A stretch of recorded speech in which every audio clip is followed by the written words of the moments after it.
तदफीन से फारग हुए, कब्र मुबारक में उतारा, हुक्म पूरा किया।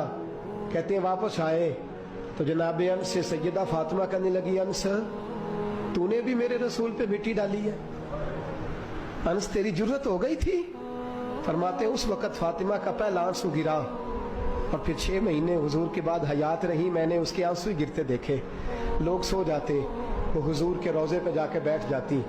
कहते मैं समझाता बहलाता, लेकिन फातिमा कहती अली सब्र अपनी जगह, कर्म अपनी जगह। और मैं तुझे क्या बताऊं, बहन भाई पहले सारे चले गए, वालदा पहले छोड़ गई, अब हुजूर अलैहिस्सलातु सलाम ने भी पर्दा डाल लिया है, मुझे चार और जानिब कुछ दिखाई नहीं देता।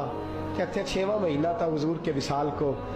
एक दिन मुस्कुराती हुई फातिमा घर आई रोजे से रात को बच्चों के साथ, तो शेर खुदा कहने लगे, मैंने कहा फातिमा बड़े दिनों के बाद मुस्कुराते देखा, क्या बात है?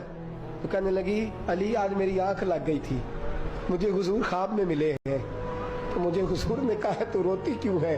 तो मैंने कहा महबूबा मेरा दिल नहीं लगता। तो फरमाया बेटी तैयारी कर, तू मेरे पास आने वाली है। हजरत अली फरमाते बस फातिमा बीमार हुई, चंद दिन गुजरे तो मुझे बुलाया, तो कहने लगे अली वक्त जाने का आ गया है, ये अली के घर की है इज्जत अली से सुनते, नबी के घर की है इज्जत नबी से सुनते। वो जिसने मुअज़्ज़ज़ किया घराने को, हुसैन पाल के जिसने दिया जमाने को, जाने का वक्त आ गया है।